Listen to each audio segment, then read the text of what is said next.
everybody. Happy Friday. Happy Valentine's Day to everybody. I hope you are doing well. I hope you are enjoying your Friday. I wanted to go live to talk about my decluttering plan. So, first of all, if you're live, say hi. If you have any Valentine's Day plans, let me know in the comments.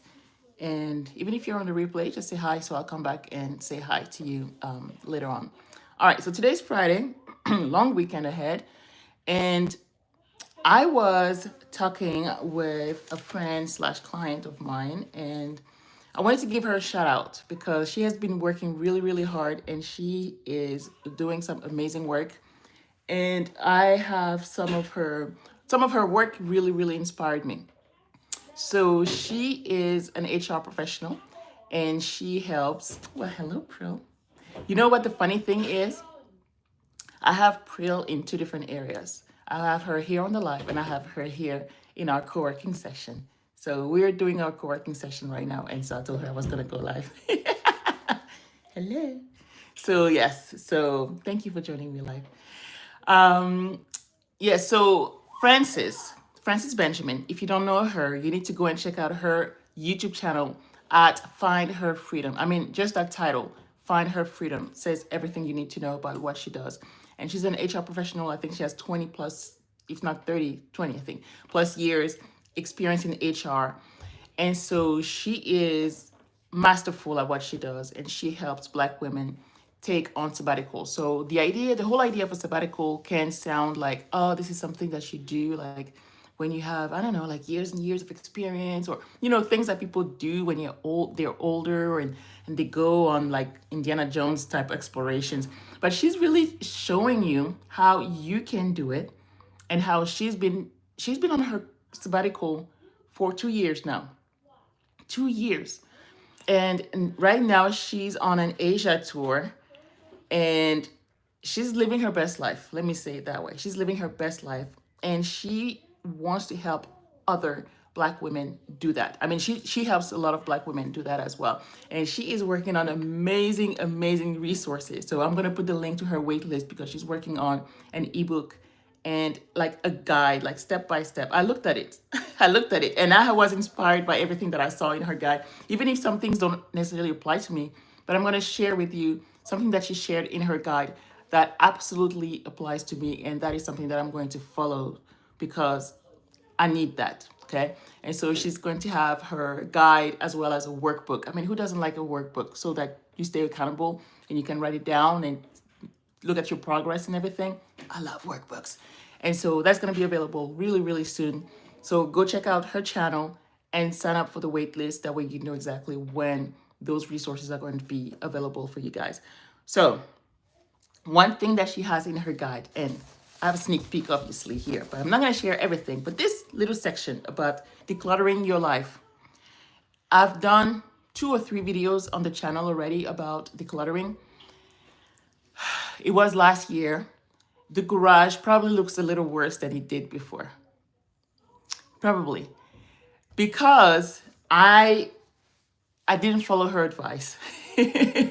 She says that you need to divide or sort your belongings in 4 different pods. One is keep, one is donate, one is sell, and one is toss. The mistake that I made was that I kind of organized the garage. Some of it that was supposed to be donated, I put it to the side. So some of that came back into the main area of the garage. There was too much keep. There was a lot of organization, a lot of the toys, most of the kids' toys were put in more bins and kept there. But little by little, you know how kids do. Little by little, some toys reappear upstairs, some toys reappear in the living room, some toys reappear in other parts of the garage. So it was a decluttering, but I didn't stay organized enough. I wasn't really methodical in tossing, selling, donating, and keeping. I was doing a lot of put to the side so that everything looks great, but I didn't get rid of a lot of things. I did shred a lot, and I didn't finish shredding. So a lot of the papers that were supposed to be shredded just stayed in the middle of the garage. And then little by little, they got into other piles. And so it doesn't look good. It doesn't really look good. But another thing that I'm taking from her resource is that she's giving you a 30-day decluttering plan. If you're like me and you like type A and you like things to go like A, B, C, D, this is great because she's telling you day 1 to 5, focus on this, day 6 to 10, focus on this. And so this is great when you know when you have a deadline. Okay. When you have a deadline, then you can reverse engineer the whole process and say, okay, I have days to declutter the whole house. And so you can organize things and then write it down in your workbook and see, okay, I'm focusing on this room, focusing on this room, focusing on this room. And what I'm going to do with that is that I'm not going to necessarily use 30 days because I don't move in 30 days, but I'm going to stretch it in about 3 months so that I can focus for the next 3 weeks. I can focus on clothes and shoes. After that, kitchen and pantry. After that, living room. After that, the bedrooms. The bedrooms are going to take a while because it's multiple bedrooms. There's even digital cleanup. This is going to be, that's going to take time. It takes a lot of time to declutter everything. I mean, just to clean your room or your kitchen, it takes hours to do, right? And so decluttering areas of your house that you haven't touched for years. There are things in my garage that I saw sometime this week. 2 unopened wedding gifts. So these boxes are from 2012 and they're unopened and they're in the garage. And we've moved since. We've moved and came back to the house. So it's like you're moving with your clutter. Now, I'm not saying that those are clutter, but it's just that things that sometimes you don't even know they're in your garage. Sometimes there's broken things. There's sometimes that things that people have given you and you just leave it there in your garage, right? Not even talking about your closet, clothes with still like the tag still on your clothes that you haven't returned, that you haven't given or donated or whatever it, or maybe you were supposed to wear these clothes, but you haven't, but it's still in your closet. All these things that we move around with and we just, and here's the thing. A storage is not the solution because you'll forget what's in it. You'll be paying for it every month. And when you come back, you'll be like, why did I keep this? All right. So sometimes you have a little bit of like a hoarder personality sometimes, but I think it's very therapeutic. I think so. That's the word you say. To just toss things. Toss. If you need it again, you can buy it. And when it's new, sometimes it's better. Or you can get it from a thrift store, something like that, right? You don't have to buy new, but you can still get it somewhere else. It doesn't have to be the one you have right now. Mostly if you want to move with, somewhere where you have to fly.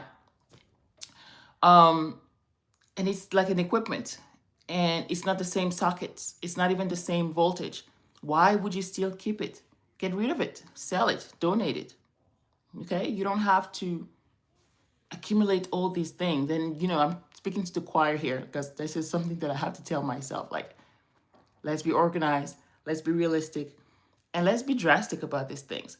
And the approach that I'm taking now so that I don't repeat last year's mistake is that it's not just about sorting things, but it's about getting rid of things and taking action. So for the donation, for example, we like to donate to a veterans organization. And you just have to call them or send them an email and they will come by your house like the same week. So being more proactive with these things and more organized so that you're taking action on these things and things happen. So it's not like, oh, I'm just going to put it to the side. And whenever I have time, I'll just call them and they'll come pick it up. No, call them right now. Put it to the side, call them or email them, and then get rid of the thing. Otherwise, it's just going to come back into the main things. Like all of it is going to be all messed up. And so I think that when I'm looking at her plan, I'm trying to adapt it to my own situation. Like, should I start with the closet? Should I start with the bedroom? Should I start with the garage? And trying to see how many weeks it's going to take me to do that. Because It's probably going to be something that I work on the weekends. That way I can have my kids do it too. Free labor, hey. And so that I can count, all right, how many weekends are left in February? All right, so I'm going to say, okay, all the rest of February, like is it 2 or 3 weeks? 2 weeks left is just going to be my closet, for example, or my side of the closet, not even my husband's side, right? And then it's going to be, okay, just the dressers. And then it's going to be all the office, for example, or it's going to be the kids' clothes. So one room at a time. So that's something that I hear a lot of people say, do one room at a time. It doesn't have to be a whole house and then nothing is done, but one room at a time, finish it, and then go to the next one, finish it. Okay. And when you finish, that's it. You get rid of the thing. You don't leave things in that space. Otherwise, it's going to be back with everything else. All right. It's not an easy thing to do, but now that I have a plan, thank you, Francis, I'm going to stick to the plan. So I'm going to make sure to record the process just like I did last year for the garage. And hopefully I can do that for the kitchen. I can do that for the bedrooms and all of that. It's going to take time. It's going to take time. And people really say, people who've done that process, who've moved abroad, say that it took longer than they anticipated. So it really doesn't matter when you're moving. It's always a good thing to start decluttering anyways, and to do it early. Some people have said like a year before you move. Okay, so it's time to get started. All right. So that's what I wanted to share with you guys today. My decluttering plan. I'm going to share the process with you guys. If you have any questions for me about our plan or about decluttering or even about our co-working sessions, this is part of the Freedom Business Academy. This is a membership for Black women who want to grow their business, start or grow their business so that you can have an online business that you can work from anywhere. Two of the ladies that we're on today are actually in Mexico. All right. So that's the beauty of it. Having an online business that you can run from anywhere. That's the goal, right? That's the ultimate goal. So I wanted to give a shout out to the ladies in the FBA membership. And you guys, if you want to know more about that, I'm going to put the links in the description. Enjoy your Valentine's Day. And yeah, have a great weekend. All right. See you later. Bye.